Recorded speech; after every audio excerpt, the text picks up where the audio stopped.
Hello बच्चों, आज हम जिस विषय पर अपना ई लेक्चर के माध्यम से अध्ययन करने का प्रयास करेंगे वो है हड़प्पा सभ्यता का धार्मिक जीवन।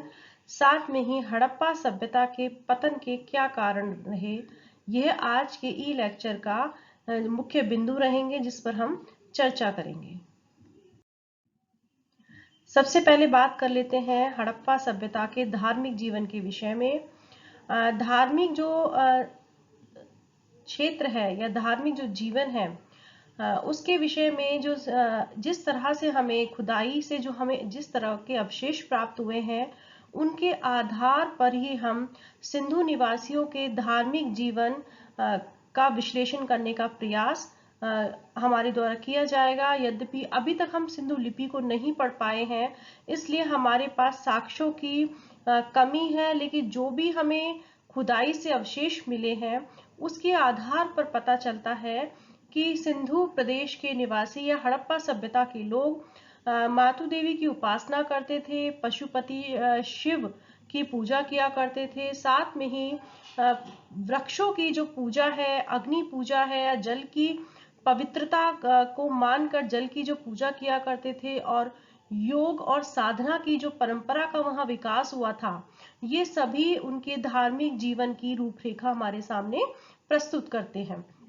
तो सबसे पहले बात करते हैं हम कि सिंधु प्रदेश के निवासी मातु देवी की उपासना करते थे, क्योंकि हमें हड़प्पा, मोहनजोदड़ो या चन्हूदड़ो से बहुत अधिक संख्या में मिट्टी से बनी हुई नारी की मूर्तियां प्राप्त हुई हैं। तो अधिकांश जो इतिहासकार हैं वो इन मूर्तियों की जो परिकल्पना है वे मातु देवी की मूर्तियों में मानते हुए यह मानते हैं कि ये मातु देवी की पूजा किया करते थे।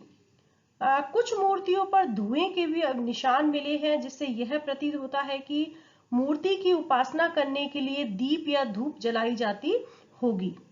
यद्यपि हमें सिंधु सभ्यता की खुदाई से किसी भी मंदिर का या किसी पूजा स्थल के विषय में जानकारी प्राप्त नहीं हुई है, लेकिन जो मूर्तियां मिली हैं उनमें नारी की जो मूर्ति मिली है या पुरुष की जो मूर्ति मिली है वही हमें हमारे पास साक्ष्य है इनके धार्मिक जीवन का अंकन करने के लिए। ये जो मूर्तियां मिली है मातु देवी की, इनके सिर पर पंखे के समान जैसे कोई शिरोवस्त्र है, साथ में ही बहुत सारे आभूषण पहने हुए हैं। विश्व की जो अन्य सभ्यताएं हैं, चाहे से हम बात करें मिस्र की सभ्यता या मेसोपोटामिया की सभ्यता या क्रीट की सभ्यता, वहां भी मातु देवी की जो उपासना थी वो प्रचलित थी। तो इससे ये पता चलता है कि हो सकता है कि सिंधु सभ्यता में भी इसका प्रचलन रहा हो। सिंधु सभ्यता से हमें जो मोहरें मिली हैं उसमें कुछ ऐसे चित्र हमें प्राप्त हुए हैं जो कि मातु देवी की उपासना के संकेत हमें प्रदान करते हैं। जैसे कि एक मोहर से हमें एक स्त्री के गर्भ से एक पौधा निकलते हुए दिखाया गया है, जबकि दूसरी मोहर से पीपल के वृक्ष की दो शाखाओं के बीच में एक स्त्री को खड़ा होते हुए दिखाया गया है। और साथ में ही नीचे एक व्यक्ति बकरा लिए हुए खड़ा है और पास में ही कुछ लोगों के समूह के भी चित्र हैं। तो इससे ये इतिहासकार अनुमान लगाते हैं कि यहाँ देवी को प्रसन्न करने के लिए पशु बलि की तैयारियां की जा रही थी और लोग इसमें सामूहिक रूप से भाग ले रहे थे। अब बात करते हैं पुरुष देवता की उपासना की। तो हमें जिस तरह के मोहरों पर जो पशु के चित्र या जो चित्र मिले हैं उसके आधार पर जो इतिहासकार हुए हैं जॉन मार्शल, उन्होंने हमें मोहनजोदड़ो की एक मोहर पर अंकित देवता का ऐतिहासिक काल के पशुपति शिव का प्राक रूप को मानते हुए और इसकी कल्पना शिव के रूप में की है। इस मोहर से एक देवता के 3 मुख हैं और वह पद्मासन मुद्रा में बैठा हुआ है। साथ में ही उसके चारों तरफ बहुत सारे पशु अंकित हैं, जिसमें कि हाथी, चीता, भैंसा, गैंडा और हिरन है।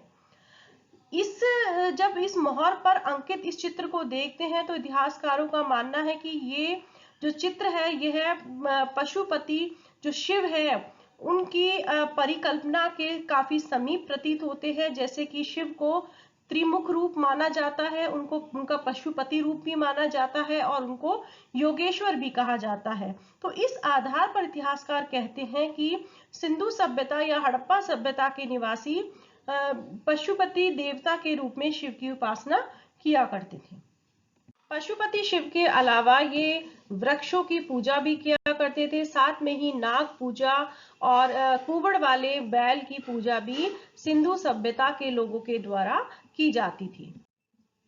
इसके अलावा इस सभ्यता में योग और साधना की परंपरा के विषय में भी हमको जानकारी प्राप्त होती है और इतिहासकारों का मानना है कि सिंधु सभ्यता में योग और साधना की परंपरा का अस्तित्व था और इसके दो साक्ष्य हमें प्राप्त होते हैं। एक तो एक जो पशुपति मोहर में पद्मासन मुद्रा में बैठे हुए योगेश्वर शिव का अंकन और दूसरा है कि मोहनजोदड़ो से हमें जो योगी की जो मूर्ति मिली है उसकी जो दृष्टि है वो नासांग्र पर टिकी हुई है। तो ये दो हमारे पास सबल प्रमाण है जिसके आधार पर हम कह सकते हैं कि सिंधु सभ्यता या हड़प्पा सभ्यता में योग और साधना की परंपरा विद्यमान थी। अब हम बात करते हैं कि इनका जो मृतक संस्कार है या वो किस प्रकार से होता था। तो जॉन मार्शल के अनुसार इस सभ्यता के लोग 3 प्रकार से अपने शवों का उत्सर्जन करते थे। पहला पूर्ण समाधिकरण, जिसके अंतर्गत संपूर्ण शव को पृथ्वी के नीचे गाड़ दिया जाता था। दूसरा आंशिक समाधिकरण और इसके अंतर्गत पशु पक्षियों के खाने के बाद शव के बचे हुए भाग को पृथ्वी पर में गाड़ दिया जाता था। और उसके जो तीसरा जो भाग है वो है कि दाह कर्म संस्कार, जिसमें कि शव को जला दिया जाता था और कभी कभी भस्म को जमीन में गाड़ा जाता था। साथ में ही जो शव के साथ साथ उसकी जो प्रिय जो चीजें होती थी जैसे कि आभूषण हुए, अस्त्र शस्त्र आदि को भी शव के साथ रखकर ये सारा जो संस्कार है वो किया जाता था। ऐसा माना जाता है कि ये पुनर्जन्म में भी विश्वास करते थे। अब हम बात करते हैं सिंधु सभ्यता की लिपि के विषय में। यद्यपि अभी तक सिंधु प्रदेश से जो लिपि है उसके बारे में हमें विशेष जानकारी प्राप्त नहीं हुई है। सिंधु सभ्यता के लगभग 2500 से अधिक अभिलेख इस समय हमारे पास उपलब्ध हैं, लेकिन जो अभिलेख मिले हैं वो मोहरों पर ही मिले हैं और वो जो मोहरों पर जो अभिलेख मिले हैं वो बहुत ही संक्षिप्त हैं और जिनमें अधिकतर जो औसत संख्या अगर हम कहें तो उसमें 6 है। जो सबसे बड़ा जो अभिलेख हमको मिला है उस पे 17 अक्षर है।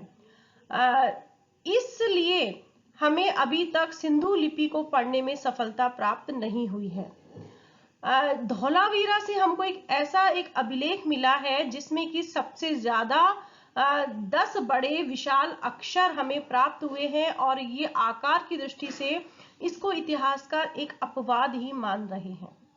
अभी तक हमारे पास सिंधु लिपि के 419 चित्र प्राप्त हो चुके हैं और इसके आधार पर या कालीबंगा से हमको जो एक अभिलेख मिला है उसके आधार पर यह निष्कर्ष निकाला गया है कि यह जो लिपि है ये दाईं ओर से बाईं ओर लिखी जाती थी और इसी अभिलेख में बाएं अक्षर का चित्र अपने दाएं अक्षर के चित्र को काटता हुआ प्रतीत होता है। इस लिपि को देखने से यह भाव चित्रात्मक प्रकार की लगती है, लेकिन इसमें अक्षर सूचक होने की संभावना भी इसके संदर्भ में व्यक्त की जाती है। इस लिपि को पढ़ने का यद्यपि इतिहासकारों के द्वारा बहुत प्रयास किया गया लेकिन अभी तक इसमें सफलता नहीं मिली है और इस लिपि के संदर्भ में 2 प्रकार के मत हैं कि कुछ इतिहासकार इसको हिंद आर्य परिवार की भाषा मानते हैं तो कुछ इसको द्रविड़ परिवार की भाषा मानते हैं। अब हम बात करते हैं कि ये जो सभ्यता है यह एक विस्तृत सभ्यता थी, बहुत बड़े क्षेत्र में फैली हुई थी। फिर ऐसी क्या वजह रही कि जिसके कारण सिंधु सभ्यता का पतन हो गया या हड़प्पा सभ्यता का विनाश हो गया। तो सबसे पहले हम बात करते हैं इस सभ्यता के पतन के लिए और वो है कि पर्यावरण या जो अन्य जो प्राकृतिक जो तत्व है उनकी प्रतिकूलता ने ही इस सभ्यता के विनाश में महत्वपूर्ण भूमिका निभाई होगी। इसके अलावा जिस तरह से तांबे का और कांसे का उत्पादन किया जा रहा था और उनको ईंट पकाने के लिए जो जिस तरह से जंगलों को काटा जा रहा था और लकड़ी का प्रयोग किया जा रहा था, साथ में ही जो बहुत अधिक मात्रा में जो चरागाह का उपयोग किया जा रहा था, ये वो कारण है जिन्होंने इस सभ्यता के पतन में मुख्य रूप से भूमिका निभाई। इसके अलावा ऐसा भी कहा जाता है कि सिंधु नदी या अनेक बार उसने अपना मार्ग बदला और जिसके कारण जो बस्तियां हैं वो उजड़ गई।